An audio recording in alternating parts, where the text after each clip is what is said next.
شعری اصطلاح ہے محاکات یا محاکات نگاری۔ اس کے اوپر ہم بات کریں گے۔ پکچریسک امیج اسے انگریزی میں کہتے ہیں، یعنی صوت و لفظ کے ساتھ کسی چیز کی، کسی تصور کی، کسی خیال کی تصویر بنا دینا۔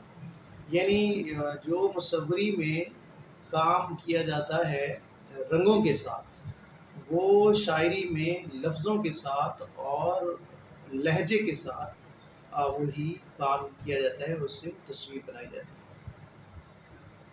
جذبات ہوں یا خیالات یا افکار ہوں یا تخیلات بغیر محاکات کے گونگے کے خواب سے زیادہ وقت نہیں رکھتے۔ یہ کہنا ہے عبد الرحمن دہلوی کا کہ خیالات جب تک الفاظ کا روپ نہیں دھاریں گے تو تب تک وہ ان کا کوئی فائدہ نہیں ہے، اور جب وہ خیالات عملی صورت میں جب کاغذ پر منتقل ہوں گے اور کوئی شکل واضح کریں گے تو وہ کہلائیں گے محاکات نگاری۔ شبلی نے بڑا زبردست شعر العجم میں اس کی تعریف لکھی ہے۔ وہ لکھتا ہے کہ تصویر اور محاکات میں فرق بیان کرتے ہوئے اس نے بڑا اہم نقطہ دیا ہے۔ وہ لکھتے ہیں کہ تصویر اور محاکات میں یہ فرق ہے کہ تصویر میں اگرچہ مادی اشیاء کے علاوہ حالات یا جذبات کی بھی تصویر کھینچی جا سکتی ہے، تاہم تصویر ہر جگہ محاکات کا ساتھ نہیں دے سکتی۔ سینکڑوں گوناگون واقعات، حالات اور وارداتیں ہیں جو تصویر کی دسترس سے باہر ہیں، جو فقط محاکات کے ذریعے ہی ان کا احاطہ کیا جا سکتا ہے۔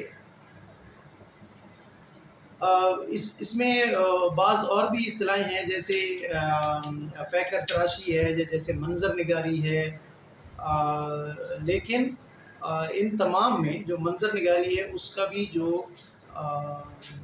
محدود ہے، اس کا یعنی جو فریم ہے، ایک خاص چیز کی، کوئی فطرت کی آپ منظر نگاری کر سکتے ہیں، لیکن محاکات جو ہے وہ جذبات اور اس میں احساسات اور محسوسات سب کی اس کے اندر جو ہے وہ کی جا سکتی ہے، عکس بندی اس کی جا سکتی ہے۔ تو اسی طریقے سے جیسے دم رخصت وہ چپ رہے عابد، آنکھ میں پھیلتا گیا کاجل۔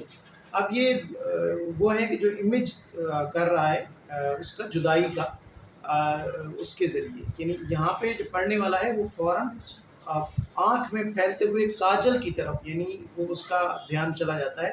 اسی طرح جو فراز کی بڑی مشہور غزل ہے، اس میں سنا ہے بولے تو باتوں سے پھول جھڑتے ہیں، یہ بات ہے تو چلو بات کر کے دیکھتے ہیں۔ تو اس کو بھی آپ کہہ سکتے ہیں کہ محاکات نگاری کے اندر، یعنی لفظوں کے ذریعے وہ ایک ایسی تصویر بناتا ہے کہ ایسے آپ کو لگتا ہے جیسے آپ آنکھوں کے سامنے وہی نقشہ پھر گیا ہے جو کہ وہ بتانا چاہتے ہیں۔ شمس الرحمن فاروقی نے اس کے بارے میں ایک بڑی پتے کی بات کی ہے۔ وہ کہتے ہیں کہ محاکات نگاری یہ ہے کہ آپ ایسا منظر پیش کریں یا ایسی تصویر کشی کریں کہ جو قاری ہے اس کے نقطہ نظر کے اوپر جو ہے وہ فنکار حاوی ہو جائے، تو یہ ہے محاکات نگاری، یعنی اتنی مکمل تصویر کشی کرے کہ وہ ماننے پر مجبور ہو جائے کہ ہاں اس سے بہتر کوئی بھی تصویر اور نہیں بنائی جائے۔